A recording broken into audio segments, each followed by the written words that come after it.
And then when we started opening up, it was conversations around, we don't want to limit each other. We want to experience life to the fullest, but we also want to be together. And we were really curious about what that could look like. And it really started from there. We can do this adventure together, but also as individuals. And that is really like the deep place we're trying to figure out how to move through right now. What we thought was really good communication wasn't necessarily, and we were speaking very different languages, but agreeing with each other because we wanted to make a relationship work. My name is Abby. And my name is Liam, and you are listening to the Evolving Love podcast. In this podcast, we deep dive into the topics of non-monogamy and relationships, drawing from our experiences of being consensually non-monogamous for over a decade. Whether you're monogamous, polyamorous, curious, or anything in between, we invite you to join us for this conversation. Let's begin. In today's episode, we chat with Emma and Finn from the Normalizing Non-Monogamy podcast. This is a podcast that has been hugely influential in our own journey, and it is such a treat to have them join us for this conversation. As you will hear in this chat, Emma and Finn are thoughtful, kind, and insightful.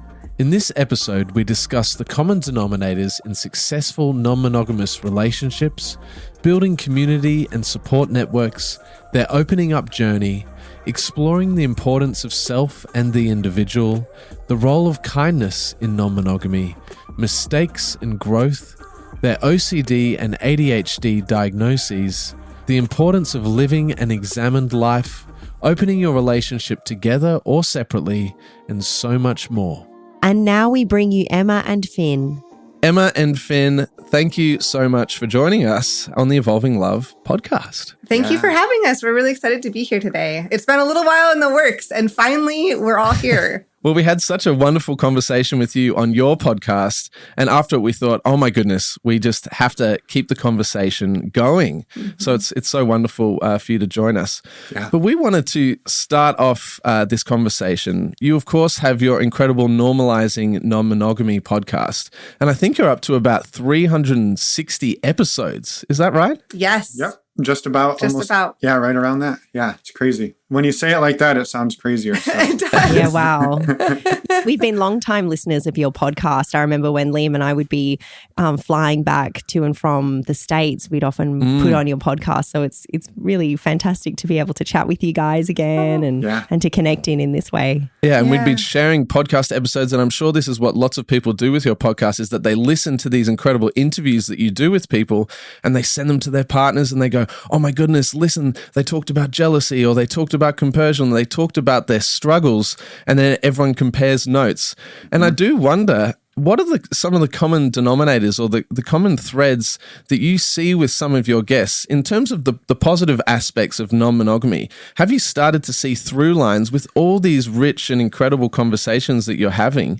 Are you starting to see the through lines of what a successful non-monogamous relationship can look like? Yeah, it's a great question. Mm-hmm. And I think just maybe like right out of the gate, one of the things that has stuck out is just, I think that the way to be successful in non-monogamy, and I think in monogamy and really in any relationship, is to be sort of open to the fact that it can change, or that it is going to change, that what it is today isn't what it's going to be probably tomorrow, or definitely not in a year. And not to dive into our whole story right now, but like that's very much been our journey, right? What we were doing or interested in 17 years ago when we first opened our relationship versus what it looks like today, it's a totally different thing. And it's gone through a lot of different iterations. And so, talking to a lot of people, and then sometimes we get to bring people back on, which is amazing. We interview them a year later or 5 years later. Yeah, we just interviewed some people recently that we talked to 5 years ago. That was pretty cool. Wow. And it's like, you get to hear that rarely, if ever, is it just the same, or everyone's just like, yep, doing the same thing I did 5 years ago. It's usually like our lives have blown up 3 different times, and we've rebuilt 3 different times, and here we are today on like today's iteration of us. So I think just the constant change that comes along with something like this, I think, where you're often doing a lot of growing, a lot of self-reflection, a lot of learning, and a lot of like undoing societal scripts and norms. There's just constant learning and constant sort of evolution. Mm-hmm. Yeah. And I have a few to add. One is the importance, as we all know, of communication and over communicate, more communication, just again and again and again as you're navigating those changes. And like, it's important to communicate with your partners. And also, I think the other part is the importance of your own support. And that can look a lot of different ways. It can look like having a community of people that you can talk to about non-monogamy. It can look like having a couple of friends. It can look like having a therapist or a couples therapist or several, like there's so many. A couple therapists. Or a few therapists. Your whole team? Yeah, there's so many different ways to build that I guess, group of people around you, but to have that support is so critical because you're learning how, like, it's a constant evolution, constant way to learn how to do these things, how to communicate. So you can think you're a great communicator, and then we thought so too, and then like you think something happens, and you're like, oh, geez, we really weren't doing a great job, and so then you have to learn, and that's a constant process. And the last thing I'll say is just that you're kind of signing up for this continual change, continual growth, and living an examined life through non-monogamy. Like, you're constantly working on relationships, constantly. A friend of mine, a mentor of mine, told us that once, and I was like, that is really good. The examined life, because like you're constantly doing that. You're constantly focusing on yourself, your relationships, and over again. And it can be extremely rewarding. And it's also a lot of work. And did you feel that you were already building a strong sense of community before you began the podcast? Or do you feel like since starting the podcast, your community has really sort of grown from that place? I would say that we started to a little bit before we started the podcast, but really it has flourished for us as well over the last 6 years. I just can't really compare the two between now and where we were back then. Like, we had people for sure, but it wasn't to the same like extent in the same way as we do today. And that actually, like 6 years ago, we did not have therapists. We did not haven't had any of that experience, and now we do. So that's just one change, but also just the amount of people, support, community around us for sure. Do you have something to add? Yeah, I would just say I think it's interesting. Like, you asked that question, and I think back to when we first started. I would say looking into non-monogamy a little more, quote unquote, seriously after we graduated university was.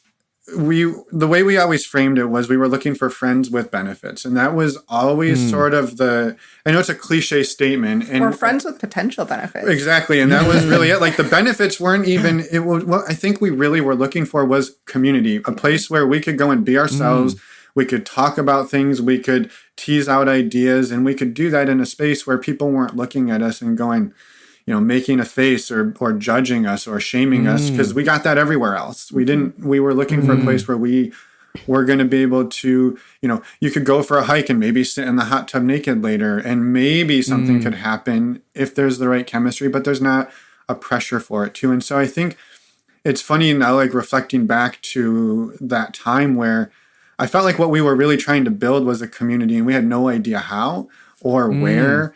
And then, once we started the podcast and people started finding us, and, we just kind of like put our authentic weird selves out on the internet, and other authentic weirdos started finding us. And now we have like this big group of us who it's amazing, because in so many ways we have that group of friends that we were like looking for over a decade ago. And now we've kind of got it. And we never, I don't think ever expected that to be what happened when we started a podcast. Yeah, right. So when you were on that opening up journey, obviously you divulged with each other these thoughts of non-monogamy. What were those initial conversations? What did those look like when you started chatting about this, I guess, 2 decades ago? Yeah, we didn't know what the hell we were doing. Fair. But it came from a place of curiosity. And we also were very young and a new relationship for us, but we had a foundation of friendship before. We were friends for several years before we started dating.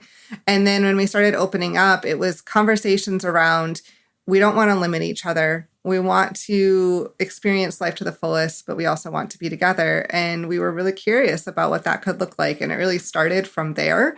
And it looked a lot of different ways for a long time of like just figuring it out, of trying to have different conversations about what a relationship could look like. I think more recently, I've been teasing apart some of the deeper things that were going on for me at that time.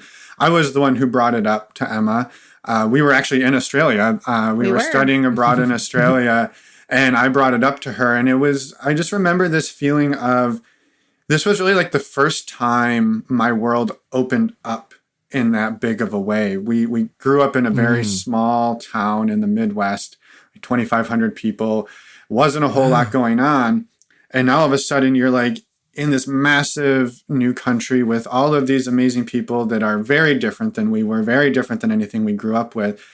And I feel like I was just sort of flooded with this, like, oh my gosh, I don't want to miss out on life. But also simultaneously, I was like, I mean, there was a whole lot of going on for me of, what if I'm not the right person for Emma? I don't want her to, quote unquote, right person. I don't want her to be just with me without anything to compare that to. And so it was this sort of desire to, how do we adventure together and explore what's possible in life together as also individuals. And I think it took us a really long time to figure out, and we're just maybe now in the last year or so figuring out how do we do the individual piece, because we did so much of the like, we're this unit, and now we're figuring out how to give each other a little bit more of like, okay, you're a little different than me. And what we now know is we're actually way different than we ever thought. We thought for so long that we were like very similar. We had similar interests. We had similar,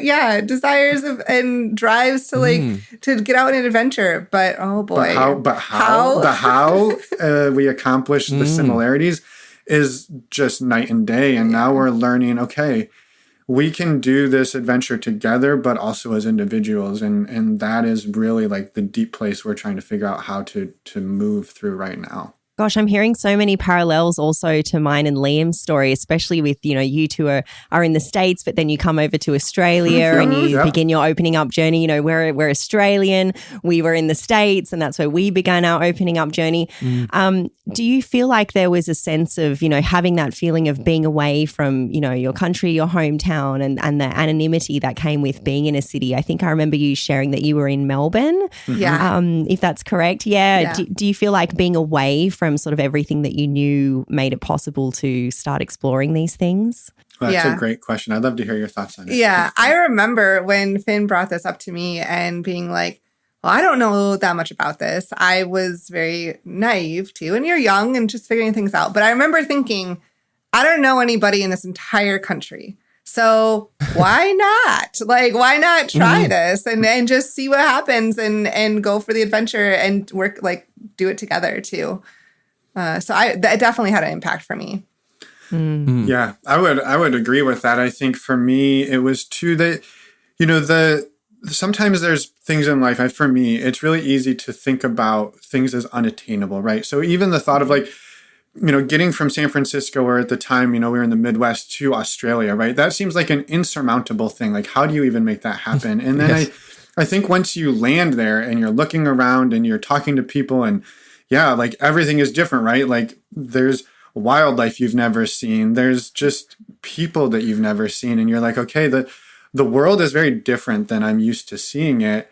And it is sort of just this like mind-opening experience of, okay, well, what else is possible? And you start to test the limits, and you make you make a change that you've never would have made before. Or maybe you made it at home and your friends were like, what are you doing? That's weird. That's not how we do things. And all of a sudden somebody else is like, that's amazing. Good for you. And you're like, so you're just like, your whole worldview changes. And I think there really was something to just getting out of what we were used to. And it really is exercising that muscle of like being uncomfortable, being in a new place, trying new things that are scary, making mistakes. And we were just sort of like fumbling around and figuring it out as a couple of like 19 and 20-year-olds. Yeah. Had no idea what we were doing. That was my first like big international trip too. So I think for both of us, our worldviews were blown open, and we were hooked on the travel thing at that point too. Like I had traveled a little bit around the States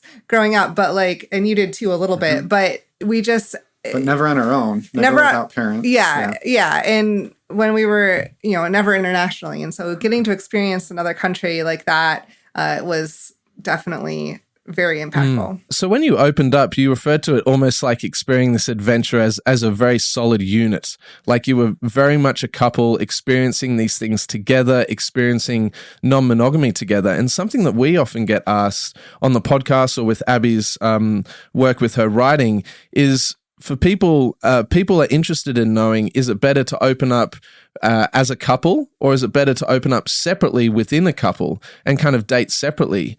And I'm interested to know, when you look back on your journey, are you happy that was how you initially explored it, or do you wonder what it would have potentially looked like if you had decided to maybe date separately straight out of the gate, as opposed to having these experiences together? That's a really good question. And I can think about it from many different aspects, because there's our personal story and then there's all of the people we've talked to as well. And so probably pull in both. But I think it would have been very different for us specifically. It would have been very different if we would have started dating separately. I think at that point, well, one, we were in Australia for a little while studying abroad, but then we went back to school in a very rural area. And so the opportunities were very limited.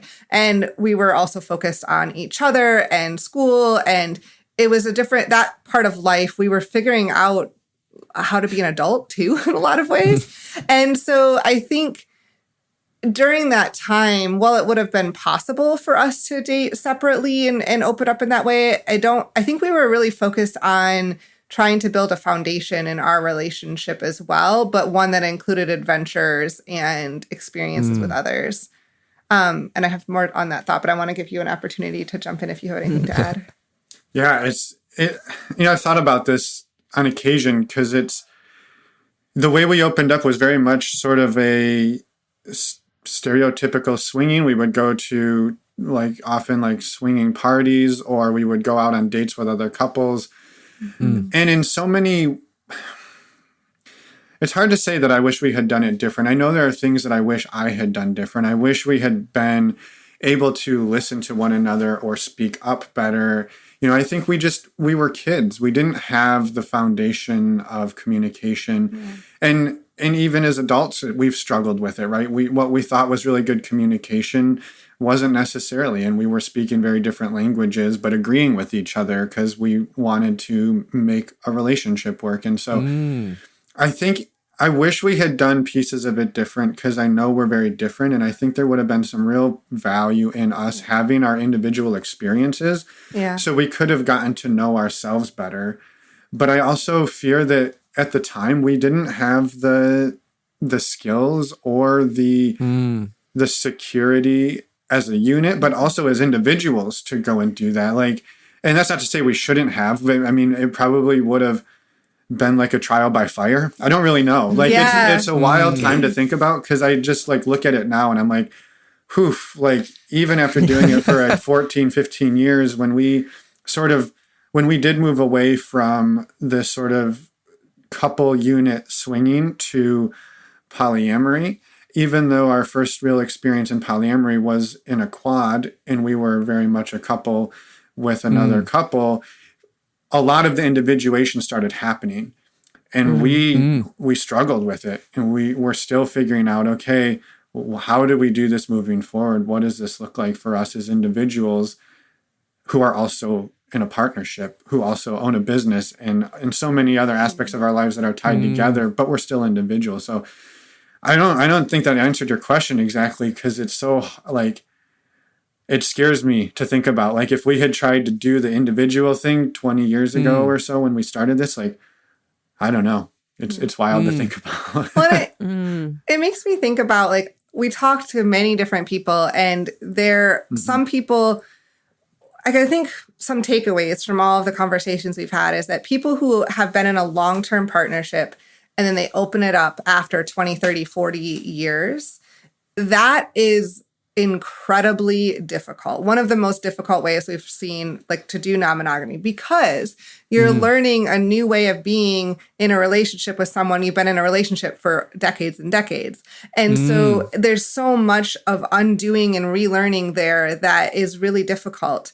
But then contrasting that, like being open from the beginning of a relationship, can be easier in some ways, but you also don't have that foundation necessarily. And so we've seen people and talked to many people who have been open from the beginning, but have taken periods where they've kind of closed up their relationship or shifted things to kind of form that in the beginning, to form that trust, form that security in that partnership before being a little more open. And people have done that very different ways. But I feel like figuring out how to build that base of security and trust in a relationship is crucial.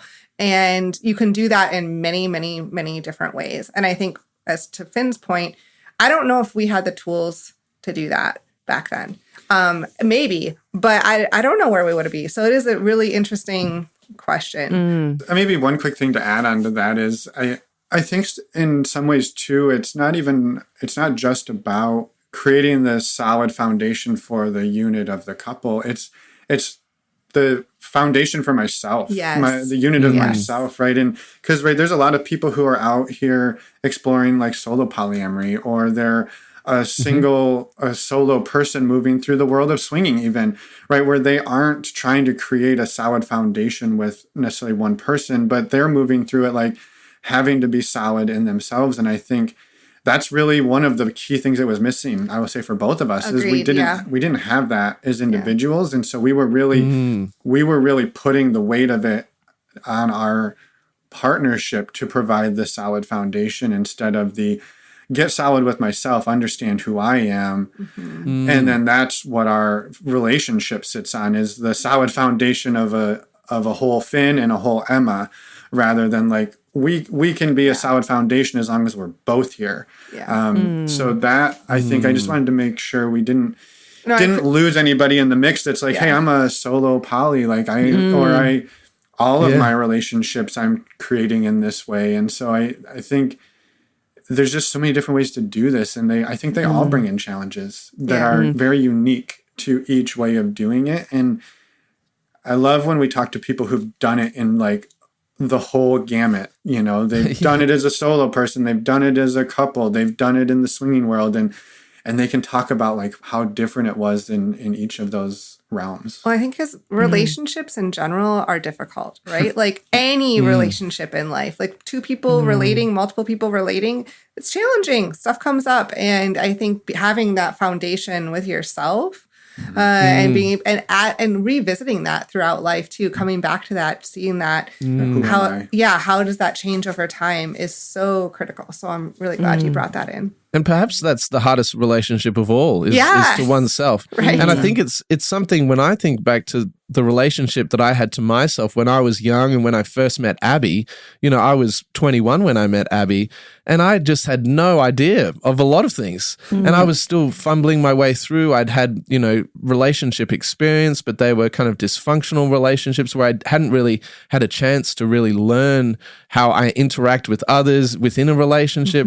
And then I feel like so much of the learning that I have done in regards to how I interact with my own self has happened through the process of being with Abby and over a long period of time, and also through the non-monogamy of getting a chance to see how those interactions show up with other people as well within, you know, the broader relationships that I have. Yeah. It's also just that reminder of like, we're doing the best that we can at that moment in time with the skills that we have. You know, like when Liam and I got together, you know, Liam, you were 21. I think I think there's a few months where we have like a little bit of an age difference. I think a sexy age gap. I had just turned 24. You were 21. Yes. And so it's like, you know, at that point for us, and learning and falling in love. Like the thought of dating separately would have just felt absolutely sort of insane to me. Like I just had no comprehension for anything like that. It was this sort of journey of being on it together and building that, you know, that attachment and all of that. So I really connect with what you guys are sharing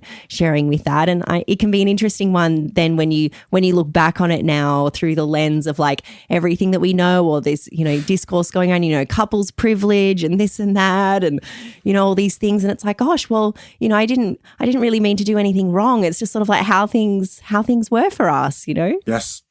I talk about this multiple times a week in my therapy with my therapist about I have a really good way of skewering myself for every mistake that I've ever made through the lens that I look through today, which I didn't have that, you know, 20 years ago, and I didn't understand what I understand now. But there's so many things and examples and experiences I look back on and just cringe. And just like, I'm like, what were we doing? What was I doing? Why did I say that? Why did I do this? And I'm just like, you have to have grace for yourself, but it's really damn hard. Yeah. If you're enjoying this conversation, we invite you to show your support for Evolving Love by sharing this episode with someone you think may enjoy it. Whether it is a lover, family member, or friend, sharing this episode is a fantastic way to show support for the work we do here. For those of you who would like to go deeper and unlock my full writing archive, you can become a premium subscriber at evolvingloveproject.substack.com. We are an independent podcast and your support means the world to us. Enjoy the rest of the episode. Because you mentioned the process, Finn, of this idea of individuation. And I'd love for you to speak a little bit to that. Obviously, you mentioned you're working it through with a therapist, and I'm sure this is something that you both speak to a bunch. But as you've moved into this new space of dating separately in a more polyamorous context, what has the process of individuation looked like? It's like pulling your hair out all day, every day, but also being very in love with the person that's making you pull your hair out. And a lot of that's just yourself. Pulling your hair out. Pulling my own hair out, being annoyed with myself. Yeah, it's painful. It's painful, but it's also exciting. I love that you say that, because that's the thing I'm feeling today that I haven't felt in a long time, which is like a bit of hope, which is hope that I feel like we're on the right track. I think Emma and I've kind of described this feeling that it's almost like we knew there was like a better way, and neither of us knew how to like unlock it. And we just kept a better way to be in our partnership. We could talk, we could have conversations, and we would like walk away feeling in the moment like, oh, we connected, we communicated. And then like 10 minutes later, we're doing something completely different. And I'm like, I don't understand. Like, we just had this conversation. I thought we were on the same page. And we did this for damn near 20 years. And we've learned some things about ourselves. One of the things that we've learned about, in the last 2 years is Emma was diagnosed with ADHD. And just recently, I was diagnosed with OCD. And the way that these two manifest for us is... It in many ways, it is like we are not speaking the same language. We will say the same words, and they will mean two very different things. And we will walk away from the conversation that you would think we were on the same page, and we have no idea. And so we've been doing that for 20 years, basically fighting each other while thinking we were aligned. And we're just now sort of feeling like maybe we have a path that we can understand each other better, understand ourselves better, and be a little more introspective about what we're doing and how we're doing it. And we're slowing down. Like, there's just... Well, I think that's a big piece. It makes me think of a conversation we had recently on the podcast with another couple who were talking about moving at the speed of trust. And how, I love that. Like, I'm just like, oh my gosh, it doesn't mean stop completely. Sometimes it might, sometimes it could mean stop completely, but it means communicating about it, figuring out where you're both at, talking about how can you have both needs met and like both kind of meet each other in that? Are there ways one of you can move at different speed than the other, but always moving together on a relationship ways, like at the speed of trust? And we're still figuring out that. And I think but it's a beautiful way to really think about how important it is to slow down. And that doesn't mean that like moving quickly and intensity isn't allowed. Like, I think that's really important. And that's really, there's spaces in life for that energy as well. But when you're working, especially if you're trying to rebuild a relationship or heal, or I guess build a new relationship in some ways, the importance of slowing down sometimes is just really, really crucial. Yeah, I think just one other thought. I love that you bring up the speed of trust. And this is a thought I had the other day, which is, when we're opening up a relationship like this, and I know I'm back to sort of ignoring the people who are solo poly and aren't opening up, but this was our experience, was opening up a relationship. And when you're opening up a relationship, it's remembering that when you're opening up a relationship and trying to get some of that individuation, that be yourself, not be a codependent unit, it can be easier. I found it easy to overcorrect and swing the pendulum so far to this like hyper independence. I'm me. You're not going to tell me what to do. I'm going to, and if you don't like it, well, that's your feelings. You can deal. Like, it can be easy to get there. And remembering that like we're opening a relationship because we want to be in the relationship. If we didn't want to, we would have ended the relationship and gone and been two solo people exploring relationships. And so that often means that we're going to go slower than probably I want to go, because I tend to be the gas, and we're going to go a little faster than the brakes want to go. And that usually pushes both people into a little bit of discomfort. And it's really figuring out, how do you sort of, in a controlled way, titrate the discomfort, and also find a way to come back to safety and security. Because if all you have are safety and security, you don't really grow.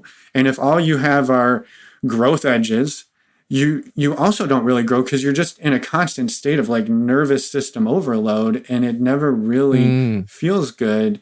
And so you have to really find the dance of like, grow a little bit, get safe, grow a little bit, get safe. And I think that's a thing that we have to do as people, as individuals. And then you get to try to do it as a unit at the same time. And you have different capacities. Like, my capacity to maybe go faster for longer is different than Emma's. My capacity to sit still longer, definitely different than Emma's. And so we have to figure out, how do we dance that dance when we're both feeling a little uncomfortable. Wow, that is so beautifully said, and such a profound way of looking at it. I do love this analogy of the car. I think that's really fantastic, and the concept of gas and brakes. And I wonder, you mentioned the process of communication and the OCD combination with the ADHD.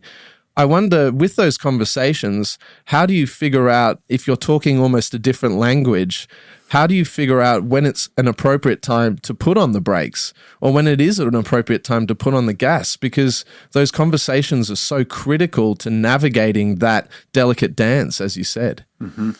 Part of it is listening to our nervous systems and recognizing when we are not in a place to continue having a conversation, or needing to shift the way we're having a conversation. Yeah, it's really hard.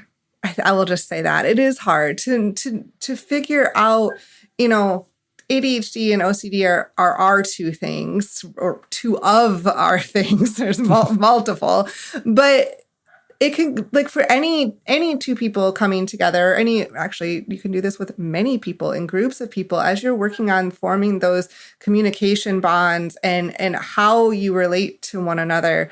I think more than anything, just being ready to pause and continue the conversation, like come back to the conversation if needed. And you may need to do that like 3 or 4 times, sometimes like multiple times. You might have to start and then stop and be like, wait. All about, for me at least, really being in the moment with that person, but then being able to stop and step outside and look at the moment and be like, what's the next move here, rather than like bulldozing through it. And so, Emma, I've also been diagnosed with ADHD, and it's been a really interesting experience of looking back sort of into my non-monogamy process and journey and sort of through the lens of ADHD as well, and like rejection sensitivity and all of these different aspects that can be exacerbated with that, and then also noticing that there tends to be, I think in my social circles and the communities that we're sort of moving through, that there seems to be a lot of people who are non-monogamous who have ADHD and the sort of the Venn diagram of that. Yeah. And I'm really interested to know, have you sort of picked up on that with people who you've interviewed on your podcast or within your community? And what are your thoughts on that? Yes. Yeah. The bottom line is yes. Yes. I think there's an overlap in neurodiversity and alternative relationship styles. I think in some ways, I don't know, people are that Venn diagram that overlaps.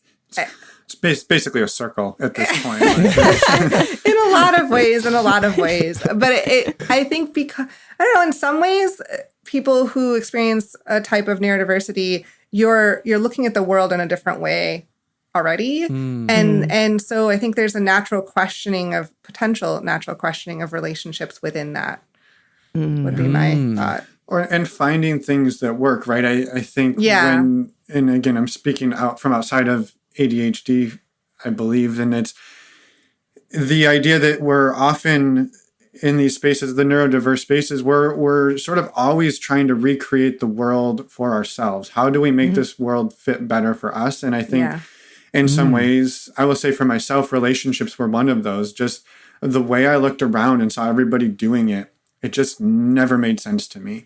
I didn't know how else to do it, but I just knew what I was looking at didn't work, didn't feel good, didn't feel right. And so it was this journey of like, okay, if that's not it, what is it? And how do I figure it out? And being okay, and this is really hard for me, being okay making mistakes.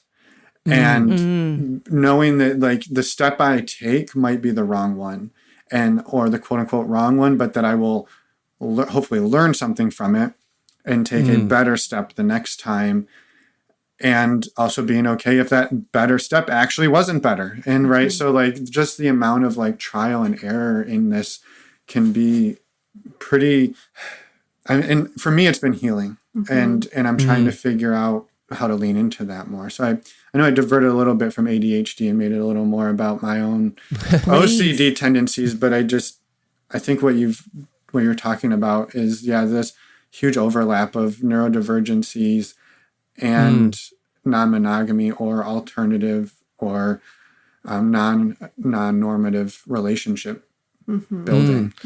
And thank you so much for sharing that with us, because I feel like there is still some stigma, and it is lessening, certainly, around sharing things like ADHD. It's funny because obviously you have a podcast about normalizing non-monogamy, and here we are kind of going, do we feel comfortable sharing, something that is really sensitive, but does really impact on your experience of relationships in general, your experiences with your own self. And it's interesting because I don't think we've ever spoken with anyone who has OCD that we know of, who is non-monogamous. And so, Finn, I'm really fascinated by that, because how does the OCD show up within your non-monogamy? You mentioned having a difficulty kind of reconciling mistakes and kind of looking into the past, but what are the impacts on your experiences of non-monogamy?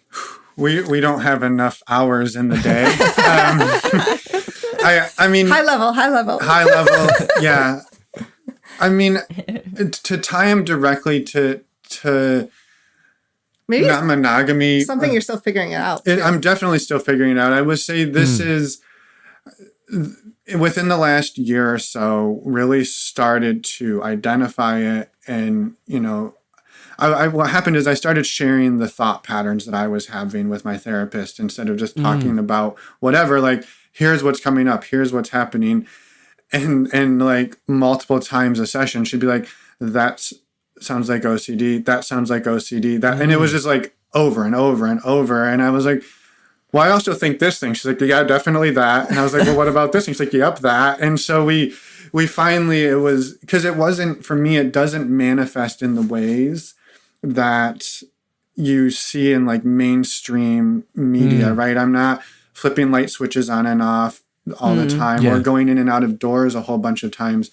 But so a lot of mine were more internal compulsions.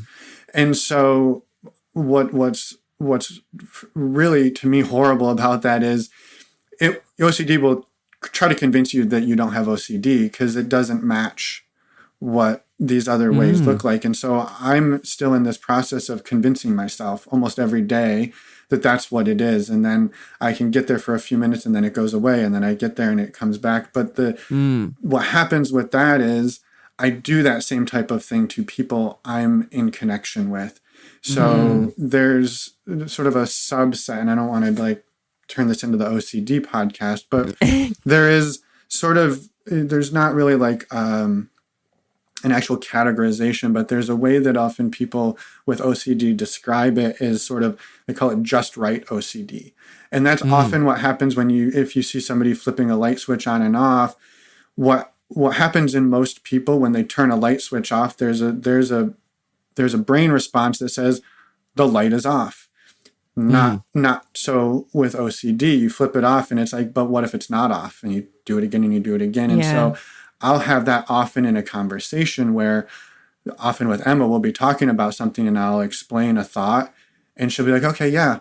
And then I'll be like, well, no, let me explain it again. And then 3 hours later, I'm explaining it for the 50th time. And she's like, shut the fuck up. Like I heard you. And I'm still over here like, but I don't think you did. And so these are the types of things that come up for me that I'm just starting to really see where they come into life and how they impact other people, because I wasn't even aware I was doing them, right? For me, it just felt like this person didn't understand me.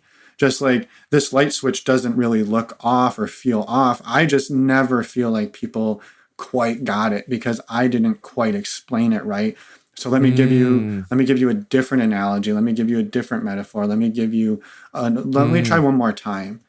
And so that's just sort of some of the ways it shows up in general. And as I move through the world now, I'm starting to be able to be like, there it is, there it is, there it is, like how it shows up in my relationships. And I haven't really done a lot of non-monogamy since I've been diagnosed and since I've really been teasing this apart. But it's just been a few months. It's just been a few months. But but it's all relative. But I'm seeing it, right? I see it often.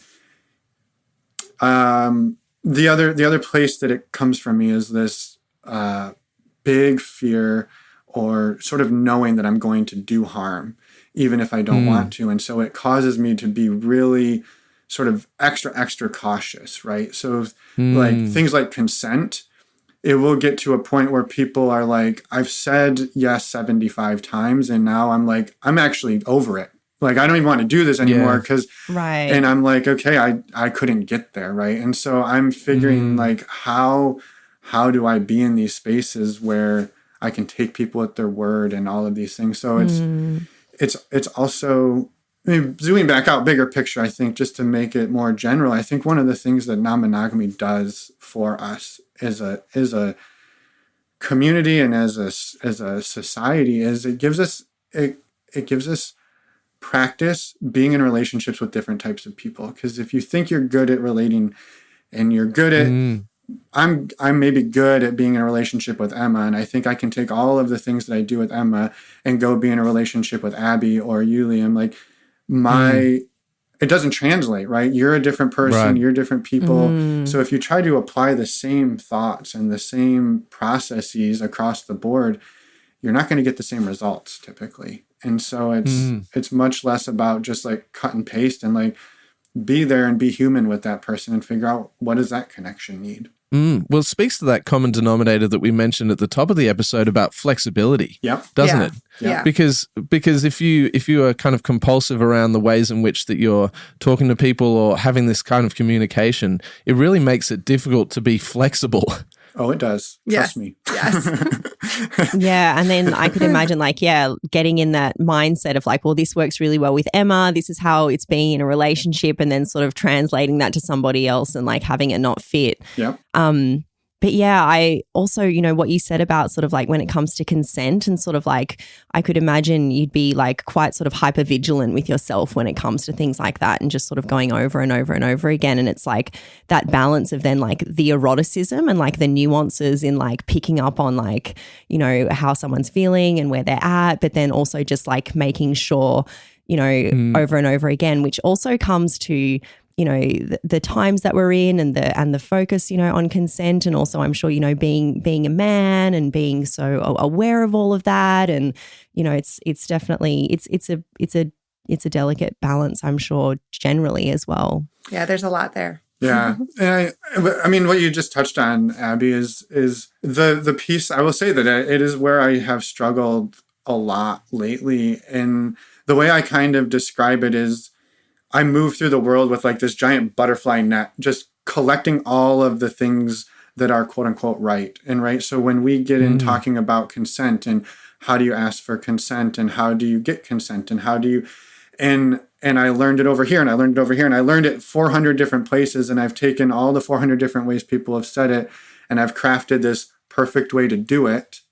And if I don't receive the perfect way, for me, consent hasn't been given. And so to your point about hypervigilance, that's exactly it. And it's not erotic, right? Like consent by itself is very amazing and sexy. But when you've given it 35 times and you're still being asked for it, the eroticism definitely evaporates. And so that's pretty much exactly what I have been doing for myself, is collecting all of the information. Yes, I'm a cis het privileged white male, and that, like, to me, that narrows the window even tighter of like, okay, your standard for showing up in these spaces is higher and higher and higher to a level that I feel like I can't move some days. And so I'm actually in a place of like, how do I give myself space to breathe in that? It speaks to the concept of kindness. And I say this as I'm looking at you and your beautiful new T-shirts, which I'd love to give a plug out because you said that they become available soon. And what it says on your T-shirt is be kind. And kindness is something that we think a lot about with the work that we do at Evolving Love. And especially because we are working with communities just like you are, we have people coming to conversation evenings, and often kindness is a missing piece of the puzzle because either people aren't being kind to themselves or they're not being kind to other people's situations. But I'd love to know, Emma, what, when you think about the concept of kindness and non-monogamy, what comes to your mind? That's a good question. And the shirts say be kind, and then underneath it say humaning is hard.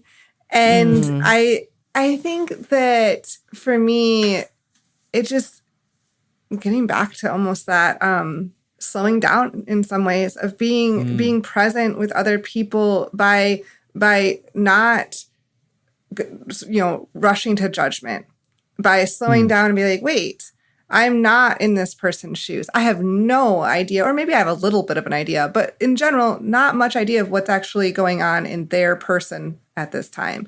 And so being able to lead with kindness, checking in with people, talking to people about allowing, creating space if you have the capacity to be there and listen. I think it's about just relating on a human to human level and being able to speak up too. If you're like, part of this is learning to be kind with ourselves by taking care of ourselves.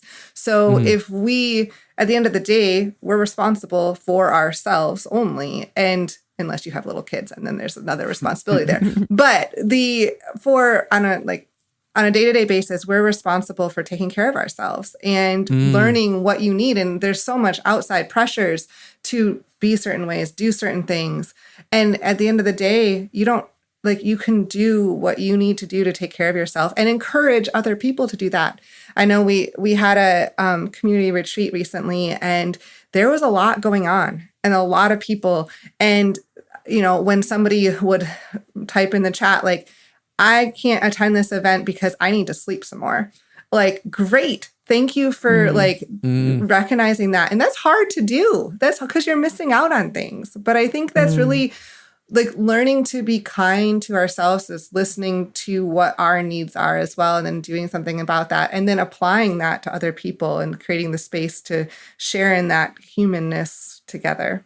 Yeah, I think that's so important. And especially, you know, for people such as yourselves to remember to be kind to yourselves as well. And it's something that we think about for us too, because, you know, you are podcasting, you guys are really out there. Like you have people, you know, and it's not like you would be saying, you know, we're the teachers or like we know everything. But, you know, there are people that have been listening to you for a long time and they, you know, would have some like parasocial relationship with you. And I think sometimes there can be that like added pressure or, you know, I mean, maybe perhaps I'm talking about myself, but it's something that I like to talk about and share with Liam is like, yes, we podcast about non-monogamy and we talk about it a lot and we write, but it's like we're still human beings. We make mistakes. I don't communicate perfectly all of the time. I have my things that come up and I'm like cringing and going, oh, I wish I wasn't like that. Or like there's that pressure of like, you know, being these podcasters or something. And it's like, but then I come back to that thing. It's like, no, I'm a human being.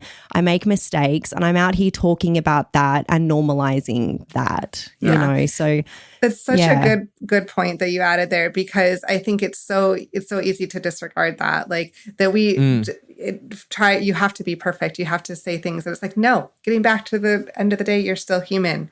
And we are all going to make mistakes. And then it's about having grace for ourselves and for others and to, you know, relationally be in that space to repair if there needs to be a repair.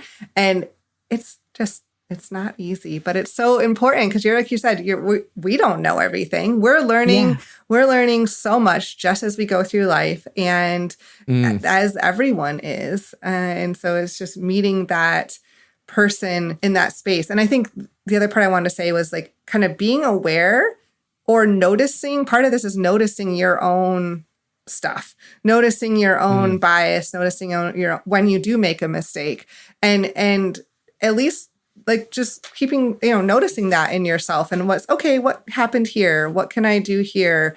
And when you're doing that self work along the way, that's really what's going to make the difference when you show up with other people too, and with yourself. That's a beautiful reflection on the kind of internal importance of kindness. And it makes me actually think about also the importance of external kindness as well, because of course we're putting stuff out, you're putting podcasts out, we're putting podcasts out into the broader community. And what I've started to notice more and more recently is that the algorithms aren't favorable towards kindness.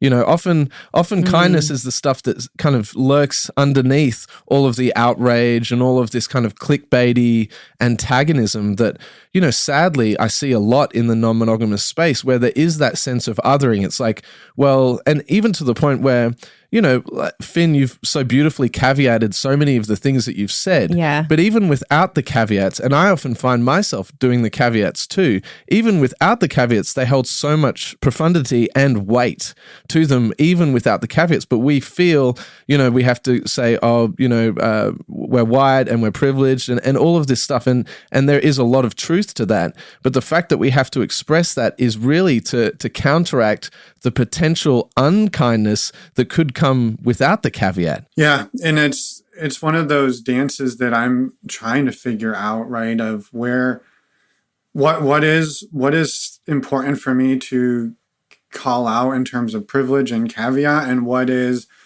can I just own it and be it? Like, I don't know it, right? And I think this speaks to so much of what you're saying, like, Abby, of like, we're figuring this out. And like the thought popped into my head a few times when we were talking and earlier when we talked about just like looking back at our histories and where we've made mistakes. And one of the things about podcasting is all of the dumb shit that I've ever said for 360 episodes, it's out there. And every once in a while, we'll go back and we'll have somebody back on the show and we'll go back and listen to what we talked about the first time. And I'm just like, right. Oh, Finn, what did you say? Why did you say that? And so like, there's just, it's everywhere. And like, but like you said, we're human. And so there are times, right, I caveat up and down and I still don't feel like it's enough. And there are times where I just completely miss it. And I don't know. I just, that's why I think we come back to this. Yeah. Be kind to one another and understand that we're all just trying to do our best. And I do with believe what we that. have at the time.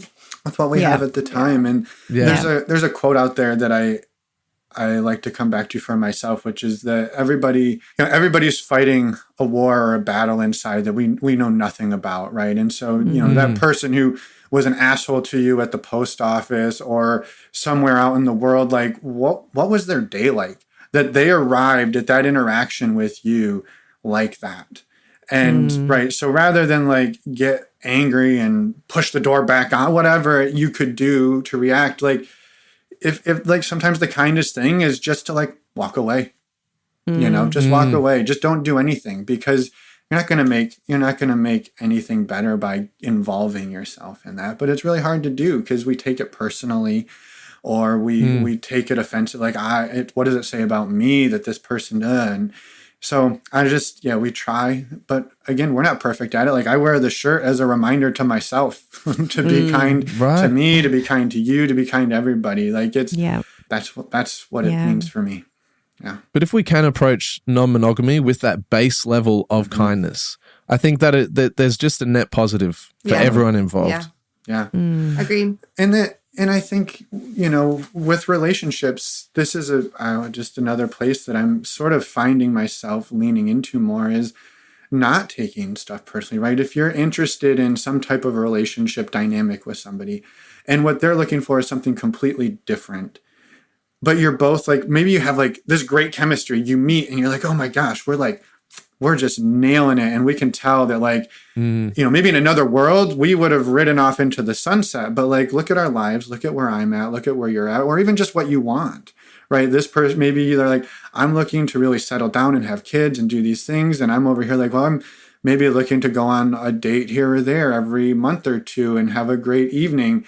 Like, we probably shouldn't try to force each other into some thing together unless we really think about and talk about like, what is it we're actually going to get out of this? Because if you're looking to take it on the escalator, so to speak, and I'm firmly not planning to get on an escalator, then the kindest thing for both of us to do is maybe be great friends who are there for each other and support each other and can listen to one another, but maybe not to jump into some type of relationship, even if the chemistry is like off the charts. But that's a really hard thing to do, because you're like, I've never met anybody like you. I've never met anybody like you. And it's like, but we don't want the same thing. Or we can't do the same thing, even if we wanted it, right? Our capacities are different. So I think that bringing that kindness in to really respect other people and where they're at and what they can do when they tell you what they can do, rather than trying to get them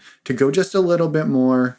If you could just give a little more, we could make this work. Being aware of the capacity and the reality of situations and relationships and all of the moving parts, because, and it is quite different to the monogamous story too, because I do feel like in monogamy, all you kind of really need initially is that attraction and that chemistry. And then you just go all the way, like, full send. Full send, Yep. It's like people don't get on the same page if like whether or not they want to have kids or not, or like where they want to live, or like any, just sort of like those practical things that all like really are important and go into like how it would be to actually navigate a relationship. It can be like, oh, we're just like, I'm really into you, so let's like go. And, in non-monogamy, it definitely isn't going to always unfold in that way, for sure. Yeah, that love conquers all, right? Our amazing chemistry, maybe the amazing sex, that's going to be enough to propel us into a happy relationship. And I think even in monogamy, right, we see that breakdown where people like, well, we were just so in love and it was amazing. But it turns out we wanted very different things in life and we didn't know it until like year 3, right? Or something like that. And so I think we have an opportunity, I think both in monogamy and non-monogamy, to have some of those conversations earlier, transparently, and talk about what it is we all really want. And then respecting that from the other person and respecting it for ourselves. Seeing how you can fit into each other's lives in a way that works for both of you. Maybe that's ultimately not at all, but maybe there's a hybrid way, or maybe there's a friendship. Like there's lots of different ways it can look. Yeah. Well, Emma and Finn, I feel like you are an amazing example of living an examined life. Your ability to communicate with each other is really remarkable, and it's evidenced in all of your conversations that you have on your podcast. It's evidenced when we're speaking to you even now. You know, the ability for you to have grace with yourself, but also to have really hard conversations. So I just want to wrap this up by saying thank you so much for sharing your unique story and also doing all the work that you do within the Normalizing Non-Monogamy community as well. It's been so interesting, and I'm just going to be thinking about this conversation for a while. I think we're going to have to think of another reason to get you guys back on the podcast. That's easy to do. We love chatting with you guys. We're going to put all of your information and everything in the show notes, but would you also be able to share with our guests where the best places are for people to find you? The best place to find us is actually over on our website, normalizingnonmonogamy.com. But we're also on Instagram under NNM Podcast. But on our website, you'll find information about our events that we hold, our community that we have, and the podcast that we have too, and links to buy the shirts. That's right. Yes. And you can find us on pretty much anywhere you listen to podcasts. Just pretty much type in Normalizing Non-Monogamy, or probably even just non-monogamy, and we'll be up there, fairly high in the search results. And yeah, like Emma said, our website's got everything. Yeah, we're really excited right now about our community. I mentioned it earlier. We have about 300 people in there from all over the world. Just kind of, honestly, we have conversations like this often. Yeah. We have monthly calls, and we have just ongoing, it's sort of a forum chat platform, and people are in there all day, every day, sort of just talking to one another. How do we do life? You know, how do we do these relationships? But it's also, here's a picture of my dog, and here's the dinner I made. So it's sort of like, I don't know, it's a little utopia, but we're working on it. So we're just excited about that. Threw it out there. It's a big family. Yeah, it's kind of a 300-person family. That's a good way to put it. Wow, beautiful guys. Well, thank you so much for joining us, and we'll definitely be chatting again soon. Can't wait. Thank you for having us on. Thank you so much. Thanks for tuning in to the Evolving Love podcast. If you enjoyed today's episode, don't forget to hit the subscribe button and leave a comment on your favorite podcast platform.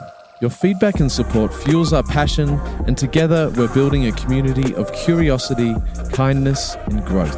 If you would like to show your support and are interested in accessing 2 extra podcast episodes each month, along with access to my exclusive writing, you can become a premium subscriber over at evolvingloveproject.substack.com. Subscribe, comment, and let's keep the conversation going.